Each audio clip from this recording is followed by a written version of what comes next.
It's my pleasure, always a pleasure to be back at Penn and give a talk. So today I'll be focusing on using game theory to integrate safety and learning for human-centered robotics. So now that I'm back in the GRASP lab, I think it's probably one of the easiest places on earth to actually motivate people that robotics is fun and exciting, right?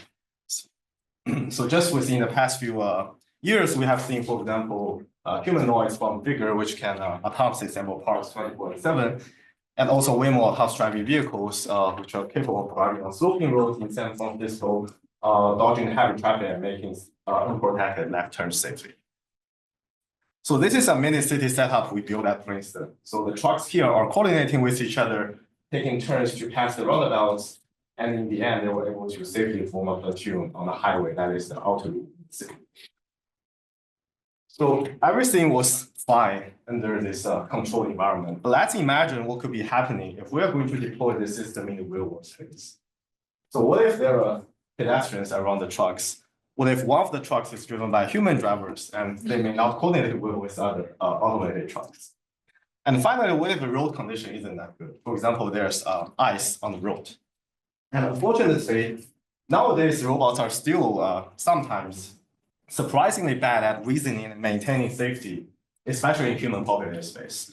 And I think a fully reliable robot is still a long way to go from this one. For example, it's not aware of, it's not okay to stop in the middle of a busy highway and single-handedly causing severe traffic mileage.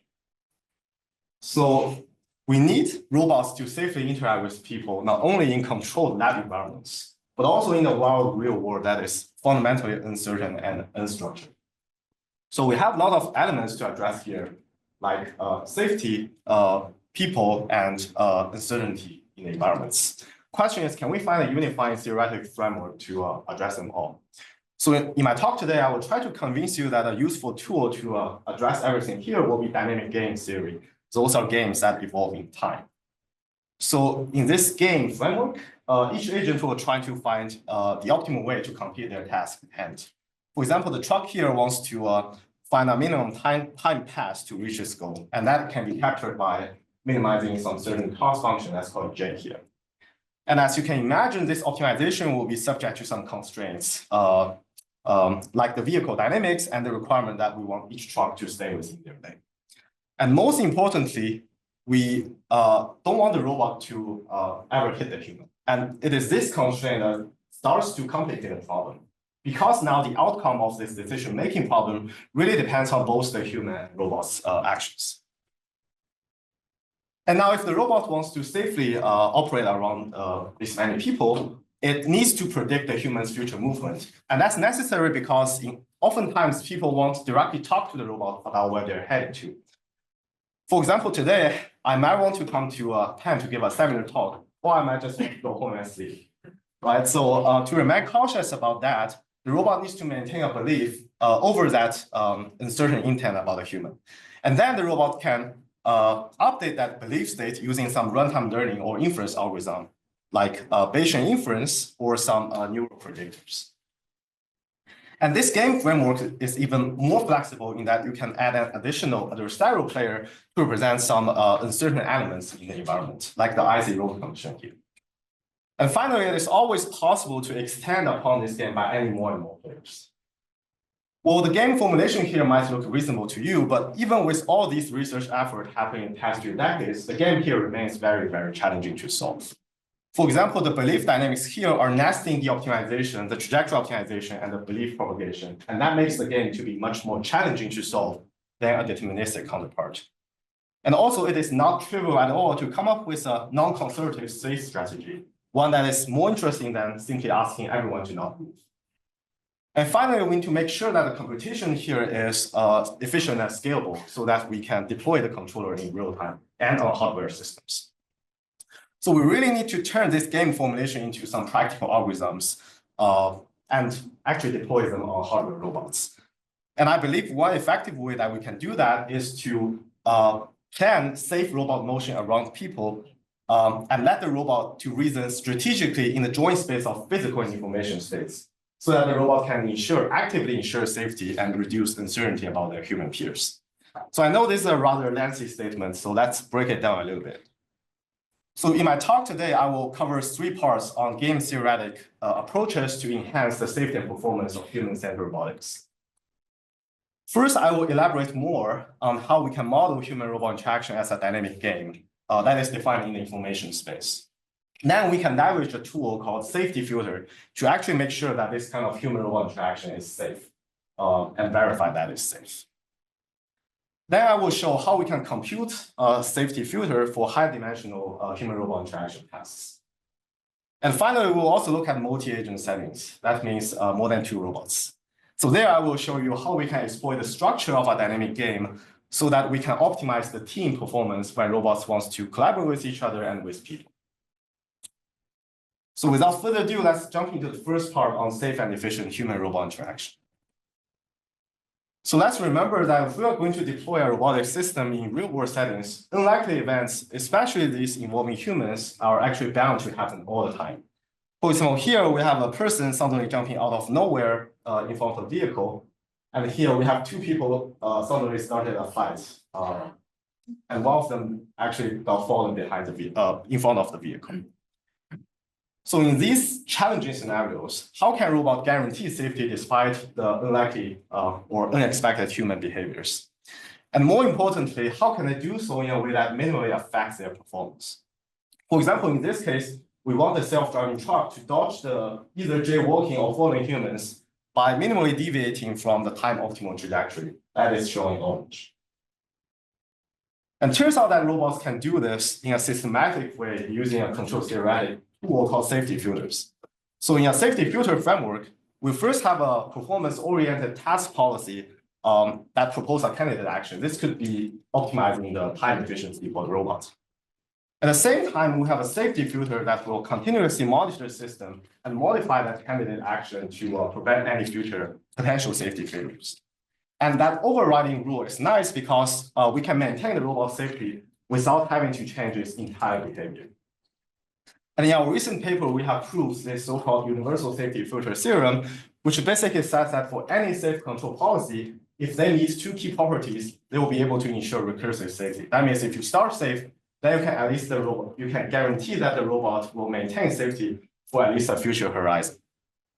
And that allows us to understand a lot of existing safe control methods like control barrier functions or edge reachability within a unified theoretical framework. And we can also use it to verify the guarantees that we need in a constructive fashion. So with this nice theory at hand, we were excited to try out some of our robots from our industry collaborator. So this is a scaled driving setup we had at the Honda Research Institute in San Jose, California. So here we have a self-driving robot, self-driving vehicle in the back and a human-driven vehicle in front. And both vehicles are constrained within the road limit. And the self-driving vehicle is, the target lane of the self-driving vehicle is the inner loop here. It's also tasked to overtake the human-driven vehicle if possible. So to perform that overtaking maneuver, we equip the robot with a game-theoretic overtaking policy, that's the task policy. And the safety filter here is synthesized based on Hamilton-Jacobi reachability. And the human-driven vehicle here may or may not give way to the robot by switching the lane, and the robot needs to find that intent out at runtime. So now we'll play 2 videos on the right to show the robot's behavior under that safety group. So in this first experiment, we can see that the robot's motion is very shaky because the safety filtering got triggered a lot, and that intervened with the normal driving quite harshly. And in the second experiment, the robot was simply very conservative and was unable to complete the overtaking maneuver. So although the theory about safety filter was indeed correct, and it prevented the robot from crashing into the other vehicle, but we don't really like this suboptimal behavior of the ego robot. So what went wrong? Fundamentally, this is because the robot's task policy are ignoring 2 important factors about the human. So first, the robot's task policy and safety filters are completely separate modules from each other. So the robot cannot predict these inefficient last-minute maneuvers that are triggered by some unlikely human behaviors. And also, the task policy didn't account for the robot's evolving uncertainty about the human. So the robot didn't know how to actively reduce that uncertainty to further improve the performance and make a more informed plan. Like in this case, if the robot always thinks the human is equally likely to drive on both lanes, then there's simply no way the robot can ever find a feasible overtaking path. So our solution is actually conceptually simple and directly targets at these two issues. First, we will design a task policy that can predict safety interventions that are caused by unlikely human behaviors in the future. Then we will augment the robot state space and add in beliefs so that the robot can plan its motion by accounting for how that belief state will evolve over time as a consequence of both human and robot's decisions. So let's now look into detail how we can implement these two changes in the robot's task policy. So first, we'll plan the robot's motion with a joint state vector that's called D. So that D vector contains both the human and robot's physical states, like the position and velocity, so that we can reason their physical interactions in a strategic fashion. And also in that state space, we have the robot's belief about the human, like whether the robot is willing to give way, or whether the human is willing to give way to the robot. And that joint state vector is driven by a dynamical system, which has both a physical component and a learning component. And the key aspect of this joint dynamics is that the robot's control now has the ability to actively steer the robot's belief. In other words, the robot can purposefully choose an action to probe the human in order to reduce uncertainty and gather some information. And that is formalized by a theorem that we proved, which shows that the robot's control can affect higher order moments of that belief state. And that entails a very nice control theoretic property, which we call dual control effect. And that is actually pretty old and dates all back to the 1960s. And it basically says that the robot can actively trade off exploration and exploitation, which is a super useful property for human-robot interaction in particular, because nobody likes being probed by a robot all the time aggressively. For example, when trying to merge into another lane during our normal day-to-day driving, for example, we usually want to start with a slight nudge to actually signal the other vehicle in order to prevent a direct lane change that might cause confusion to the other driver and even end up with some unsafe outcomes. So robots do need to closely interact with people to gather some information, but they should only do that to the extent that benefits its overall performance and do not pose harm for any surrounding people. And planning in a joint physical and belief space can allow the robot to find that sweet spot automatically. So now that we know how to propagate the robot's belief, we can optimize the robot's decision over a scenario tree. And that is defined by a different realization of the human uncertainty. And that tree allows the robot to predict these costly interventions that are triggered by different interaction modes between the human and robot. So now the robot can leverage this tree to adjust its action from early on in order to avoid having to apply these inefficient last-minute safety filter interventions. And we call this property filter awareness. And in terms of safety guarantees, because we always have the safety filters on top of this robot's task policy, so that safety filter will continuously monitor the robot's task policy and intervene if necessary. So we will always have safety being guaranteed, even if the robot's learning dynamics poorly represent the robot's uncertainty. So with these two modifications to the robot's task policy, let's now see the robot, if the robot can do better in this case. And indeed, we can see that the robot was able to complete the overtaking maneuver in a much more smooth fashion. And we can compare this to an oracle planner, which actually knows the other opponent's plan a priori. And you can notice, excuse me, and yeah, you can notice how closely that two trajectories resemble each other. So, so far we have only focused on the robot's task policy. And now let's also turn our attention to the robot's safety filter and rethink a little bit about the safety filter's operational design domain, or ODD. So what is a robot's ODD? It's basically a set of safety and failure conditions that all stakeholders will agree on. And stakeholders here, I mean users, manufacturers, and policymakers. And the core philosophy behind ODD-based safety is we'll provide you with a clear-cut social contract. That means if you give me an ODD specification, I can design a safety filter that actively guarantees strict safety under that ODD conditions. For example, one critical ODD element in human-robot interaction setting is the set of humans' possible control actions. And it is possible that at some point, you might want to enlarge the human control set to cover some unlikely but safety-critical tail events. And if you design a safety filter based on this enlarged ODD, then the robot's behavior might be very conservative and do nothing useful. So how should we do better in this case? Well, our idea is that just like the robot's task policy, the robot safety filter also needs to be adaptive to the evolving uncertainty about the human. So it needs to plan in the joint space of physical and information states or belief states. So then the robot can dynamically adjust its ODD to reduce conservativeness throughout this safety filtering process. So let's now see how we can design a belief space safety filter based on this idea. First, we'll partition the human control set with some hypothesis theta about the human. And that theta variable can be used to model, for example, the human's semantic class, their attention level, or their intended destination. Then we can use the robot's running belief to adjust that human control set. And here, each subset will be associated with a probability from the robot's up-to-date belief state. Then we can use our favorite runtime learning algorithm to continuously update the robot's belief. And then we can set a small probability threshold here. And once a subset's probability is below that threshold, we can subsequently remove it from the human's overall control set, but only temporarily, because later on, we might find that some subset might regain some probability mass, and we need to add it back. And this property actually nicely avoids the robot being overly optimistic.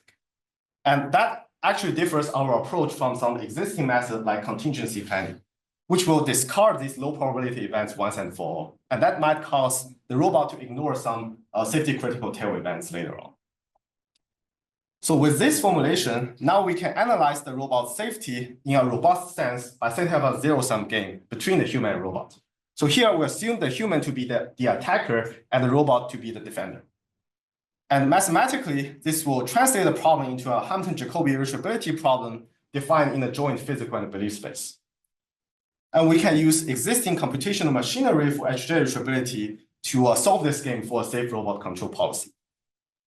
And in terms of guarantees, our only assumption is called the inference hypothesis, which basically says that the robot's belief at each time will need to assign no less than that probability threshold to at least one hypothesis that is reflective about the human's next move. And a simpler way to say this is that we require the robot's runtime learning algorithm to be accurate enough. And if that indeed holds, we can show that this kind of belief space irreducibility can indeed give you a valid safety filter. But of course, in reality, that inference hypothesis could be violated by the human.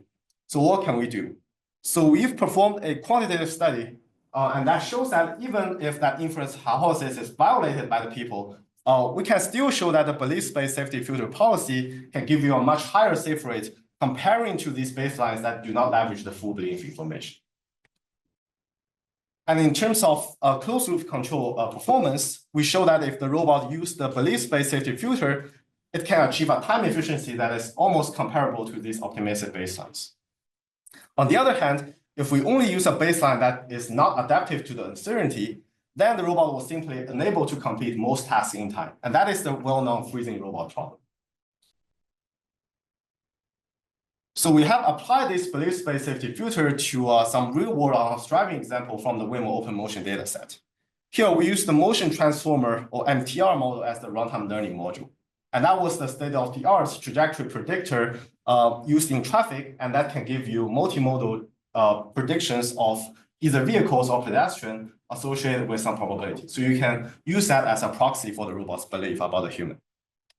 So now I'll play the video on the right, and you can see that the Eagle vehicle in orange was able to maintain safety despite the adversarial human in gray who wanted to block and crash into the robot. And this is also the first result on multi-agent safety that is done in closed loop with generative AI method, like a transformer model. And if the robot only used a safety filter that reasoned in the physical space only, then the robot was very conservative and went all the way to the road boundary and ended up leaving the road. So we are now working with Toyota Research Institute to apply this belief space safety filter in order to build an AI co-pilot system for performance car racing. So this safety filter will try to actively align with the human decision so that the intervention here will be minimal. And you can see that the safety filter even works when the human's hands are actually off the wheel.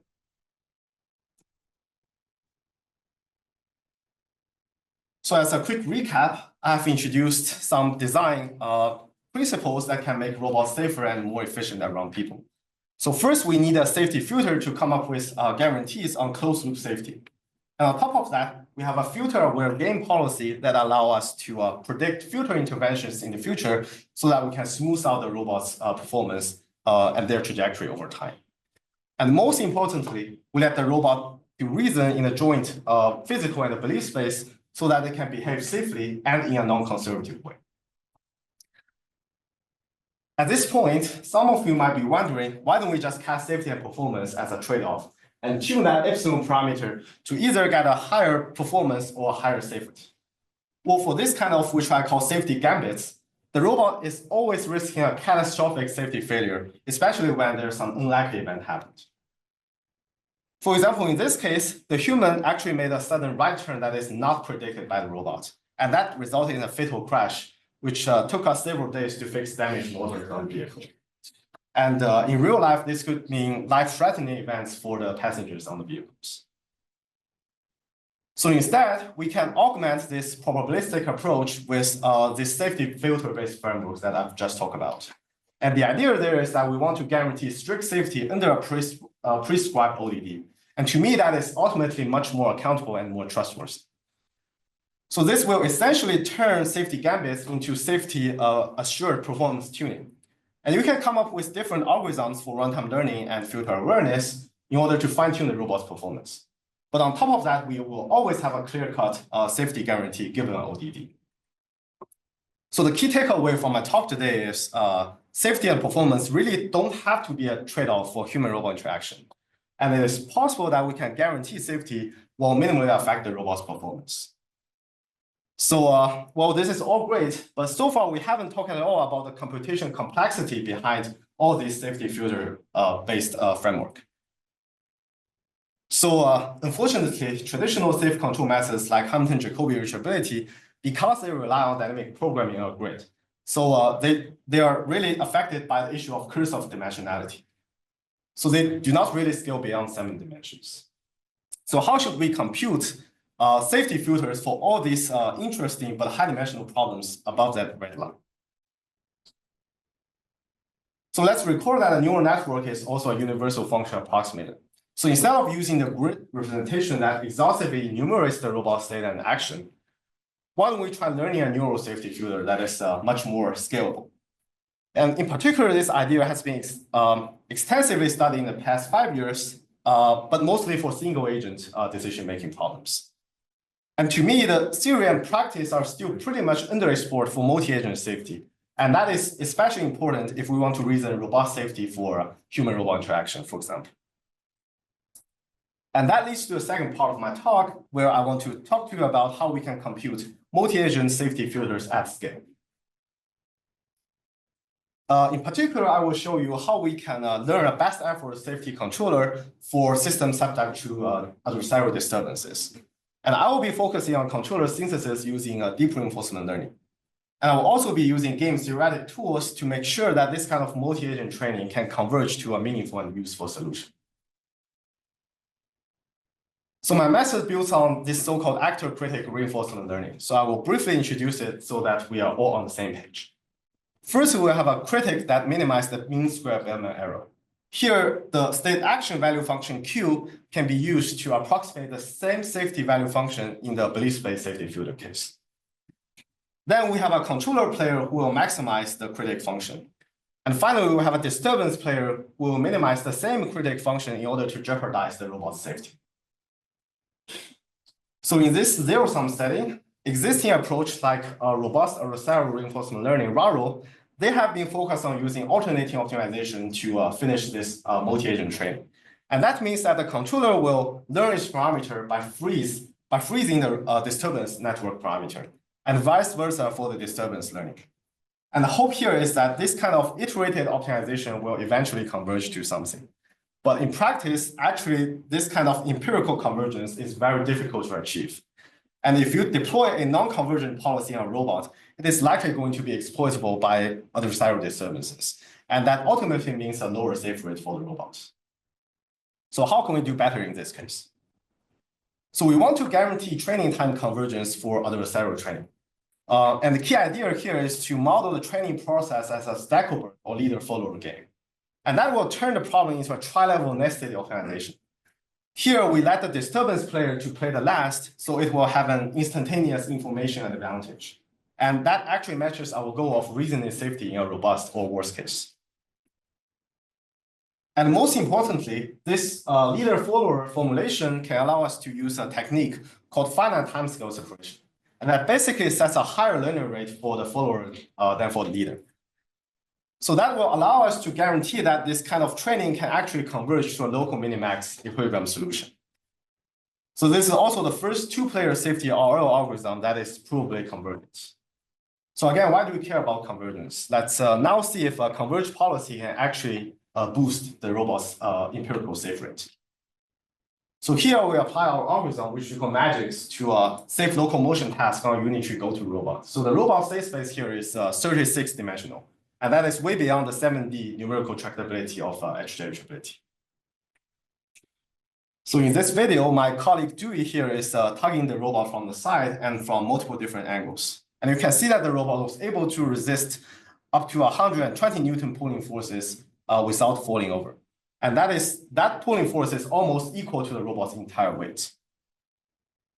Now, with a baseline policy trained with alternating organization, you can see that the robot basically flipped over once the pulling force just exceeded 80 Newton. So now you might be wondering if the learned policy will ever overfit to a specific adversary. So in order to investigate that, we have trained multiple different policies from using different random seeds for both magics and for the baseline.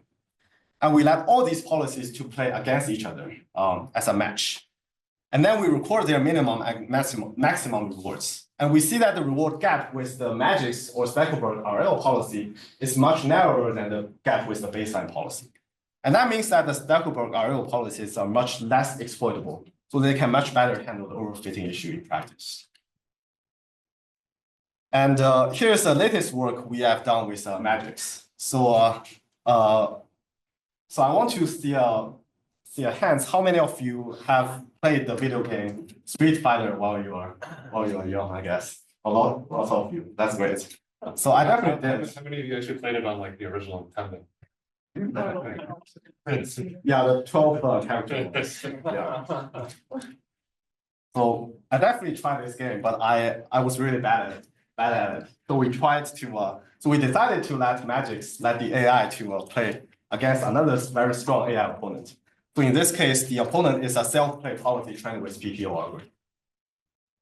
So a couple of features for the experiments here. So first is a pixel input. So we just directly feed the policy with pixels and let the policy output control actions for the game. And also it is a generalist policy in the sense that it is just one policy, but trained against all 12 different characters.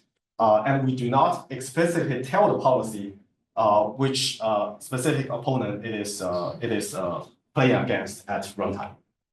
So it's a really generalist policy. So now I'm just going to play all the videos here. So basically on the left, so the ego player that is trained with the magic policy is always Ryu on the left. And on the right, we have 4 different characters.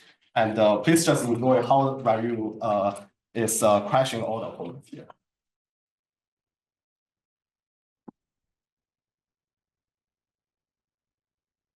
And you can notice how the HP, which is this bar here, vanishes as Ryu attacks the opponent.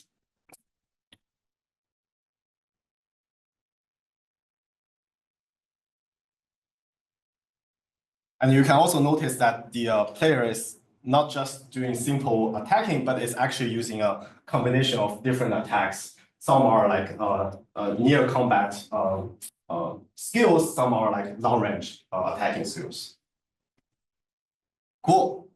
So far we have always been focusing on these adversarial training settings or adversarial game settings because we want to account for these unlikely human behaviors and reason robust safety for human-robot interaction. But what if some of the coordinations among agents are possible? That is often the case with our day-to-day driving, And it's also one assumption that we are comfortable making for a lot of human-robot collaboration tasks. So now I want to switch gear a little bit and talk about how robots can coordinate with each other safely and efficiently in a scalable way. So it's actually quite surprising to me that even in some very well-coordinated settings, robots can still make serious mistakes. So this is an automated factory built by a company called Ocado in the United Kingdom. And in 2021, 3 of their robots collided with each other and ended up setting a big fire in the factory. So as a result, the company had to cancel thousands of orders and their shares dropped 3% in the following day. For this kind of multi-agent coordinating problems, we can usually identify 2 types of stakeholders, a regulator like a traffic light and a group of interacting agents. And we assume that the agents here are self-interested and driven by their individual utility, like avoiding idle times and arriving at their destination as soon as possible. The regulator will oversee these many agents to ensure that they're safe and their collective efficiency will be maximized. And apparently, there's a trade-off between optimizing the individual and social performance. So how should the regulator balance that trade-off? So we propose to formulate this problem as a game, again, as a leader-follower game, and we let the regulator dictate the agent's order of play. And the many agents here will execute a game policy based on that order of play. So we solve this game with a fixed order of play using a distributed control algorithm called sequential trajectory planning.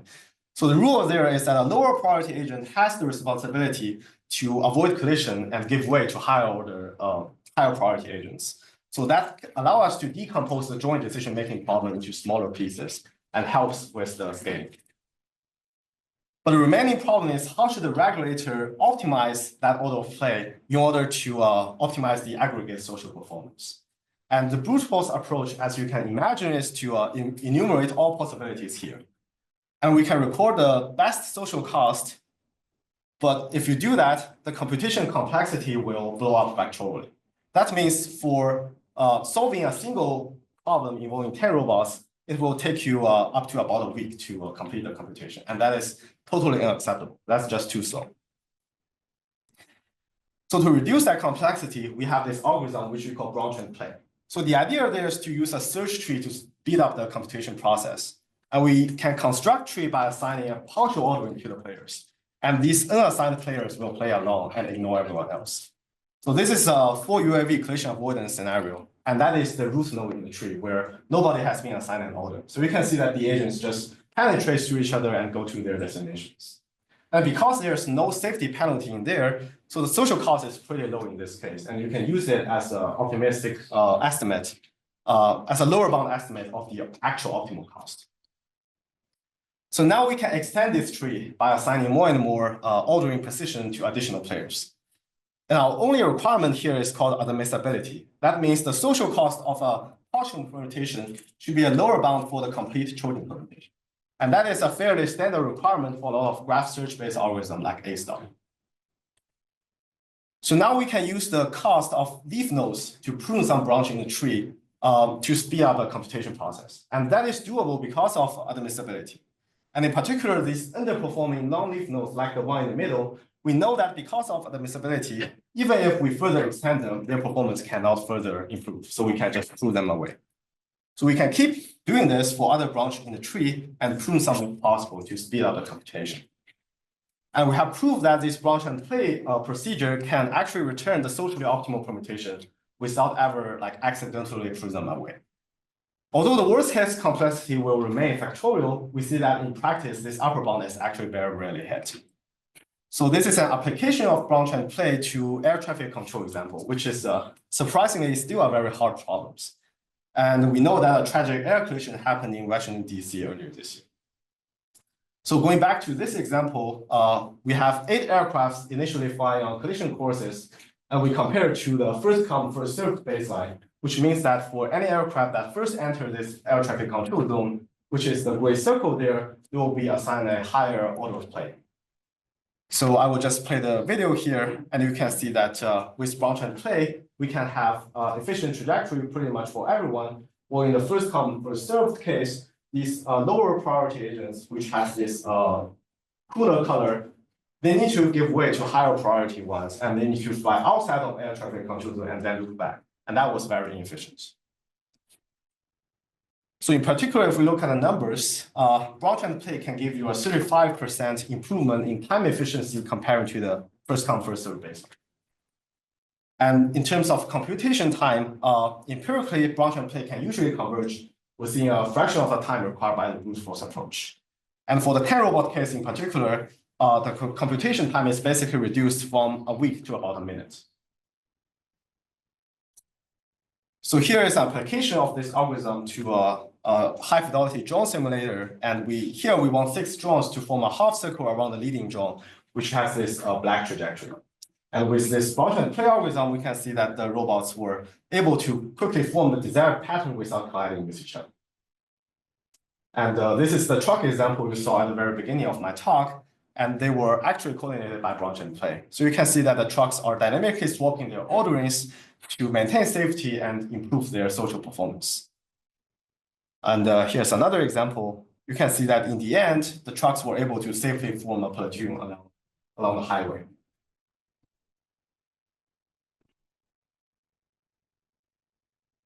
So one immediate question you might have here is, what if some of the trucks are driven by human drivers and they may not comply to the AI regulator? Although we didn't cover this in our original paper, we were happy to discover some concurrent work that exactly look at this idea. And the core idea there is to actually form a belief state over the human's preferred order of play and have the robot actively infer and adapt to that belief state.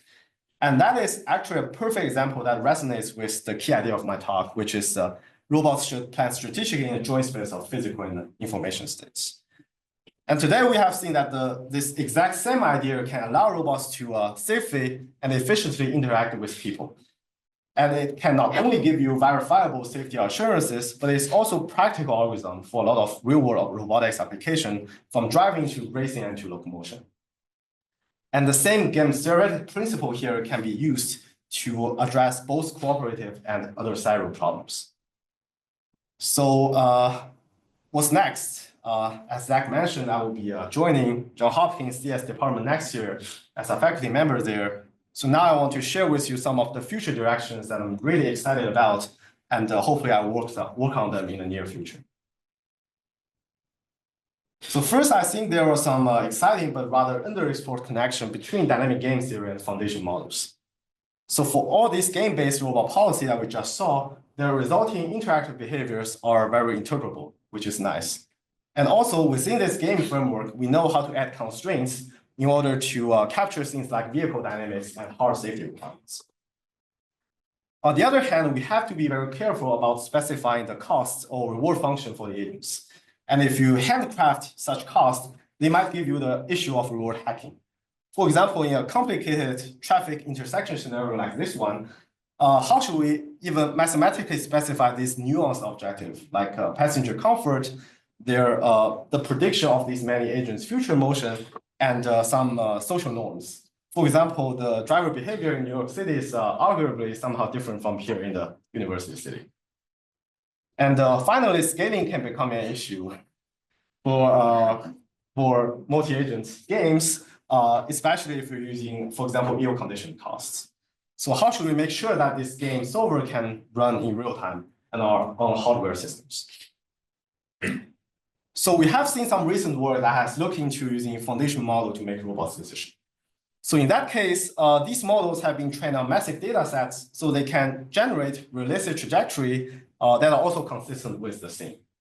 And they are able to generalize in new environments 0 or few shot. And once trained, their inference time computation is actually pretty efficient and scalable. However, if we directly apply this model as a black box on robots, we might get crash, and yet another crash here. So these models are ultimately black boxes, and we do not yet have a principled way to ensure or even just verify that we have safety in closed loop.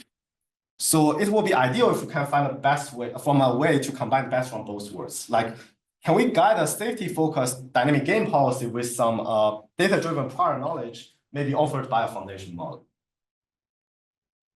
So here we have some early results with this idea, where we basically formulate a special kind of dynamic game, which we call KO game.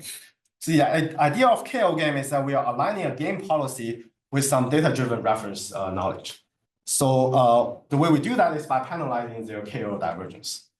So we have derived a closed form solution which allows us to solve this game efficiently in a closed loop and implement the controller in real time. So we tried that only briefly on Waymo's Waymax simulator. So here, the dynamic game is defined to only deal with safety specification, like not crashing with other vehicle or driving off the road. And again, we use the MTR model to produce a data-driven reference policy. And that can actually closely mimic our day-to-day driving behavior. So on the right, if we directly use the MTR-based policy as a black box, we can see that in this case, the fast-moving car, which is number 0 in the middle, it actually crashed with the slow-moving car number 1 that is trying to pull out and merge into the traffic. Now with the KO game policy on the left, we can see that the cars in this case can interact with each other safely. And in particular, the fast-moving car number 0 in this case, because of the additional safety incentive that we encode in the game solver, it slightly deviates to the left, and that avoids colliding with the slow-moving car number 1 that is pulling out and merging to the traffic. So I think in general, based on this idea of blending model-based games and data-driven knowledge, there's some exciting line of research going ahead where we can really scale up interactive robot behaviors and even make them generalizable across different domains. And that is especially useful for some safety-critical shared control or shared autonomy setting, like robot-assisted surgery. So there, a robot might need to closely work with a human surgeon. And as you can imagine, any single safety failure can be catastrophic for the patients. So now that we are talking about shared autonomy, let's remember that in many of these settings, the human will be expected to make majority of the decisions independently by themselves. So the robot should be mindful of preserving that human agency. For example, for a driver's assistance system that might have already been implemented in a lot of your vehicles, they will first warn the driver with audio or visual cues, and only step in with physical interventions if a collision is imminent. So the question is, how can we extend this human-centered design principle to come up with a formal safety filter that preserves human agency? So here we want the design to be generally applicable to not only driving scenarios, but also to some other shared autonomy setting like manufacturing, surgery, and robot-assisted feeding. And I think we can achieve that vision by building on top of this beliefs-based safety filter that we have already seen today. Because that safety filter already allowed the robot to reason the people's internal states. And that is nice because it allowed the robots to align its own decision with the human's decision. But there's still one missing piece here. That is, how should the robot account for how the human is trying to understand the robot? And that bidirectional learning is very important because in many cases, direct communication between human and robot is not just not practical. And the robot needs to find a way to message the human about what they should be expecting from the robot. And I think one effective way that the robot can steer the people's internal states is to provide multimodal interactions beyond just physical intervention. And that includes, for example, displaying visuals of safe stats to the human with virtual reality devices and providing audio instructions about the robot's next move. And that's where I think language models can shine. And maybe some haptic feedback that warns the human of an upcoming emergency. So again, this is the ongoing Toyota research collaboration, and we are building an AI copilot system that can preserve human agency. So here, if we use a basic human unaware safety filter that completely overrides the human action, what you can see is that it can produce abrupt intervention that actually confuse the human and causing them to lose their strategic edge and ended up spending extra time to resume to their normal racing pace. And in this scenario, it can even prevent the human from efficiently overtaking the opponent, even if in this case, the human could have done that overtaking maneuver successfully and safely. Now with a prototype human-centered safety filter that we are still developing, the safety filter here is designed to actively preserve human agency. So what we'll do is it will try to respect the human decision as much as possible and actually help the human makes it overtake a maneuver in a more gentle and smooth fashion.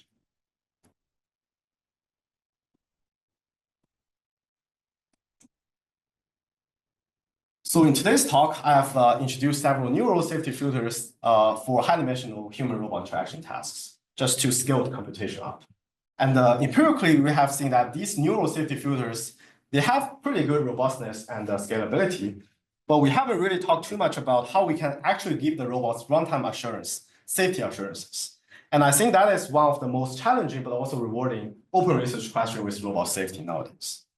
And I think there are two promising directions we can go about this. First, we can consider reachability analysis of a dynamical system enclosed with a neural safety filter. And I have done some early work actually with George on this. And I think it's a good time to actually revisit this problem in the specific context of robotics. And the other approach is to use some statistical methods like conformal prediction or scenario optimization to validate the safety filter and produce high probability safety guarantees. So just to wrap up, I hope throughout this talk, I've succeeded in painting a picture of what I think next generation human-centered robotics will look like. And that kind of system have to be scalable and trustworthy. And that means verifiable safety and performance guarantees. And I think we are really at an exciting time of being able to connect all dots here and really build robots that we can trust. So with that, I want to thank all of my collaborators from Princeton, CMU, Toyota, and Honda, who really made all these results I presented to you today possible. And thank you very much for listening, and I look forward to follow-up discussions and questions.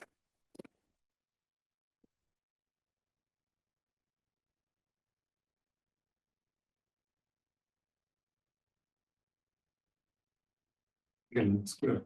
Just more great talk. Clarification. You mentioned that the ODDs. Yeah. Did you assume the ODDs to be fixed for the theorem to work? Because I think one of the challenges I see is, the people that design airplanes and cars, they want fixed ODDs. Yeah. The people that want machine learning, they say no ODDs. So I think when you put learning into robotics or planes or whatever, there's a huge cultural clash about that issue. So how did you resolve it? Yeah, so in one particular work with the belief space safety filter, there we're taking a baby step to actually make this ODD to be adaptive. And you might have remembered that inference hypothesis. So it's, I would say it's a rather strong assumption. That's basically, we allow the ODD to change, especially we allow the ODD to be larger based on our current belief about, especially about the human intent. But there we require the actual human behavior is consistent with the belief, which is not always true, right? Which is, that's like the calibration. Exactly. So that's there's where an issue with calibration. Yeah. I think with some calibration, we can make certain, at least probability guarantees there, which is if the inference algorithm is accurate enough, then we can have certain probability guarantees. And if the human goes beyond that, then we don't know. Yeah, maybe things will break.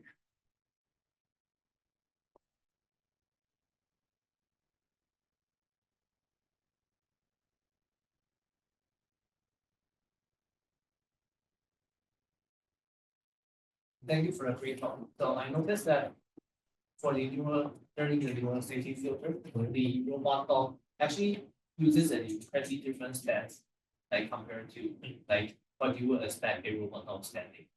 And so have you guys tried to use this filter on more like agile actions? Using this filter like affect performance? Yeah, it's a great point. It's always the first question we get from conferences or workshops. And I mean, it's a valid concern or comment. I think right now we don't have any shareable result with more agile or more like interesting robot behavior like backflip, for example. And I think, but I think the theory and algorithm is there.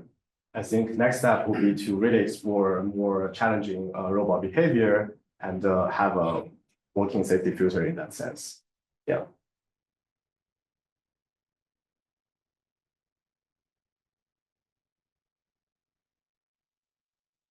that.